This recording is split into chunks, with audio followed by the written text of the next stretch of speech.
अगदी बरोबर आहे. आपण पाहतोय की मनसे अध्यक्ष राज ठाकरे हे दादर स्थानकात पोहोचलेले आहे.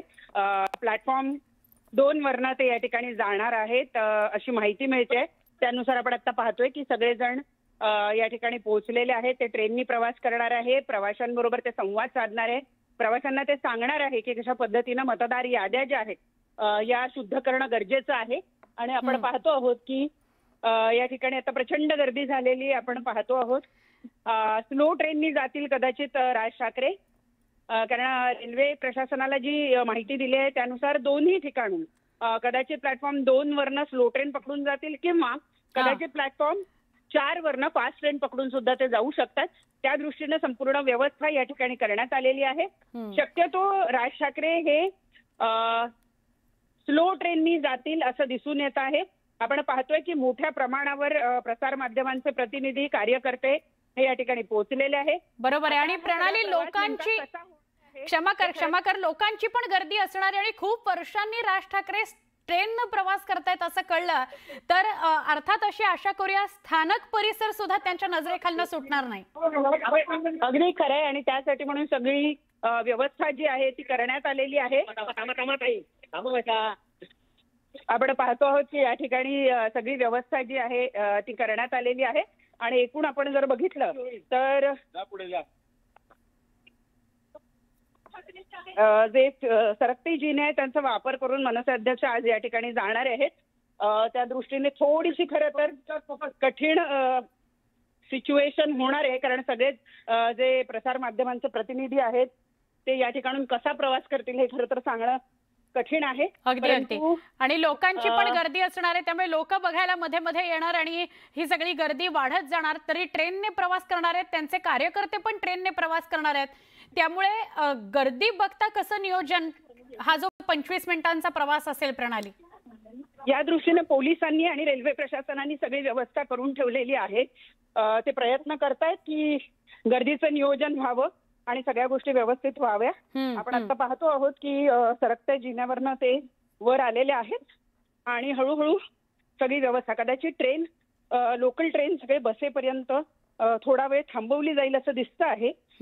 कारण एवढी गर्दी एकत्रित चढवणं हे थोडंसं कठीण होऊ शकतं. अगदी बरोबर. परंतु तसा प्रयत्न हा केला जाईल असं आपल्याला या ठिकाणी सांगता येईल. आत्ताच्या घडीला आपण पाहतोय की मनसे अध्यक्ष आणि त्यांचे सगळे जे सहकारी आहेत ते आता हळूहळू या ठिकाणी यायला लागलेले आहेत. बाळा नांदगावकर आणि अविनाश अभ्यंकर हे पुढे पोहोचलेले आहेत. बरोबर. इतर सगळी लोक जी आहेत ती या ठिकाणी पोहोचताना आपण पाहतो आहोत. मनसे अध्यक्ष राज ठाकरे, त्यांचे सहकारी बाळा नांदगावकर आणि इतर सहकाऱ्यांबरोबर आज लोकलनी प्रवास करणारे आणि प्रवाशांना कुठल्या मुद्द्यासाठी हे आंदोलन केलं जात आहे याची माहिती ते देतील. नक्की नक्की. हे ब्रिजवर आपल्याला राज ठाकरे दिसत आहेत. आमच्या प्रतिनिधी प्रणाली कापसे यांच्या कॅमेऱ्यातून, यांच्या टीमच्या कॅमेऱ्यातून आपल्याला ही दृश्य दिसत आहेत, एक्सक्लुझिव्ह दृश्य. राज ठाकरेंच्या ताफ्याला आमची टीम सुद्धा त्यांच्या सोबत आहे. ब्रिजवरनं आता पुन्हा एकदा प्लॅटफॉर्मवर राज ठाकरे उतरत आहेत. राज ठाकरेंबरोबर त्यांचे सगळे नेते आणि पदाधिकारी आहेत. पोलिसांची गर्दी आहे, काही नागरिक आहेत राज ठाकरेंना बघायला आलेले. राज ठाकरे खूप वर्षांनी दादर स्थानक परिसरामध्ये पोहोचले आहेत आणि ट्रेननं ते खूप वर्षांनी प्रवास करणार आहेत. ते चर्चगेटला पोहोचतील, फॅशन स्ट्रीटला जातील आणि तिथून मग मोर्चाला सुरुवात होईल. प्रणाली, जसं आपल्याला अधिक माहिती देत आहेत, प्रणाली किती नंबरच्या स्थानकावर राज ठाकरे पोहोचलेत आणि अजून सुद्धा या विरोधकांच्या मोर्चाला परवानगी मिळालेली नाहीये, त्याचं काय? प्लॅटफॉर्मवर पोहोचलेले आहेत सगळेजण आणि इथूनच आता थोड्या वेळात हा सगळा प्रवास सुरू होणार आहे आणि त्यानंतर आपण बघू शकू की कशा पद्धतीनं हे सगळेजण एकत्रितरित्या तिथे जातील.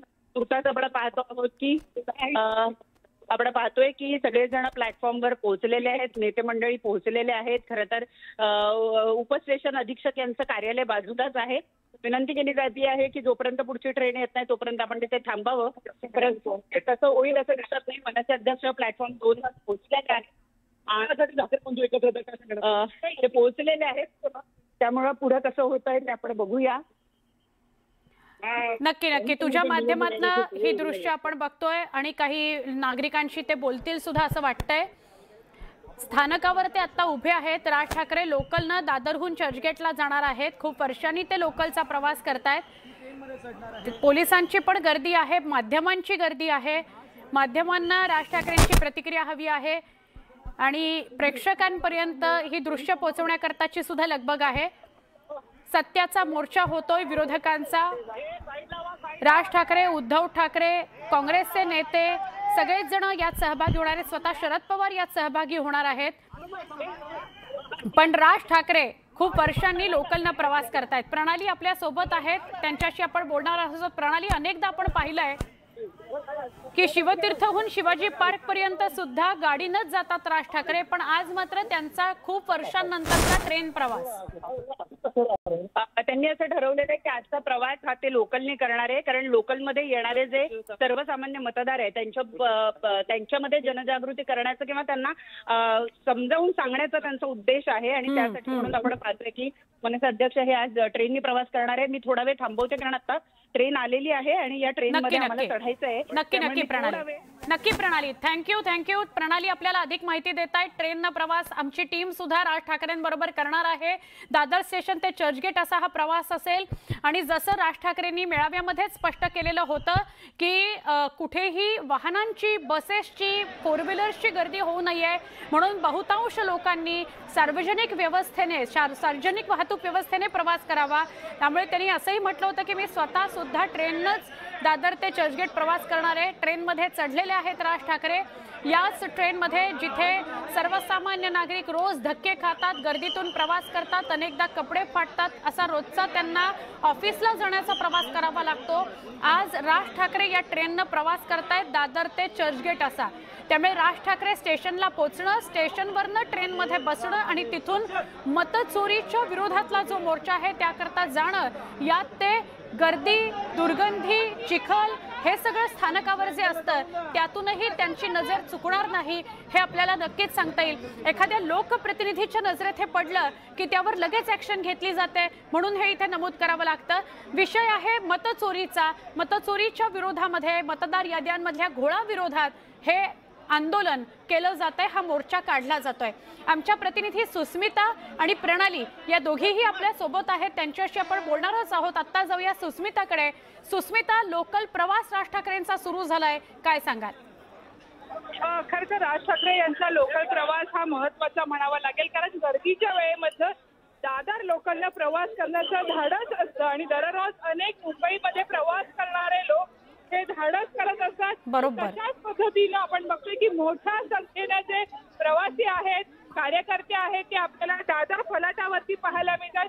वेस्टर्न रेल्वेनं राज ठाकरे हे प्रवास करणार आहेत। या प्रवासादरम्यान त्यांचे अनेक मनसे सैनिक सुद्धा सोबत आहेत। एक ट्रेन चढणं जरासं कठीण झाल्यामुळे आता दुसऱ्या ट्रेनच्या प्रतीक्षेमध्ये राज ठाकरे असल्याचं आपल्याला पाहायला मिळते। काही वेळातच दुसरी ट्रेन चर्चगेटच्या दिशेने जाणारी फलाट क्रमांक 2 वर येईल आणि त्यावेळेला राज ठाकरे आपल्या सहकाऱ्यांसह या लोकलनं प्रवास करतील। खरं तर मुंबईची लोकल ही लाईफलाईन समजली जाते आणि या लाईफलाईनमुळे वेळेची बचत जरी असली तरी दररोज लाखो प्रवासी या प्रवासादरम्यान आपला जीव धोक्यात घालत असतात। अगदी राज ठाकरेंनी सुद्धा आता बोलताना ते वक्तव्य केले की प्रचंड गर्दी आहे, त्यामुळे आपण बघतोय काही काळाची प्रतीक्षा पुढच्या लोकलसाठी राज ठाकरे करत असल्याचं आपल्याला पाहायला मिळते। नक्की, म्हणजे अनेकदा सर्वसामान्यांना 2-3 लोकल सोडाव्या लागतात कारण गर्दी असते। तशीच वेळ आज राज ठाकरेंवर आली आणि राज ठाकरे स्थानकावर थांबून आहेत। खूप गर्दी आहे म्हणून ते पुढच्या ट्रेननी जात आहेत। दादर ते चर्चगेट असा प्रवास खूप वर्षांनंतरचा। दादर स्टेशनवरून राज ठाकरेंची हे दृश्य बाळा नांदगावकर त्यांच्या बाजूला आहेत। जाणीवपूर्वक वाहतूक कोंडी टाळण्याकरता लोकलनं प्रवास ते करणार आहेत। वाहतूक कोंडी अशासाठी की चर्चगेट ते महापालिका असा जो मोर्चा आहे तेव्हा तिथे गर्दी होऊ नये गाड्यांची, बसेसची। हा मवियाचा मोर्चा आहे, विरोधकांचा मोर्चा आहे। फक्त मवियातले 3 पक्ष नव्हे तर मनसे आणि इतर काही पक्ष सुद्धा यात सहभागी होत आहेत। मतचोरी, मतदार याद्यांमधला घोळ याच्यावर अनेक पक्षांनी सभा घेतल्या किंवा मेळावे घेतले आणि त्यात प्रेझेंटेशन सुद्धा सादर केलं। मग मनसे असेल, उबाठा असेल, या सगळ्यांनीच। आणि आज तो 1 तारीखचा दिवस आहे ज्या दिवशी हा सत्याचा मोर्चा काढला जातोय।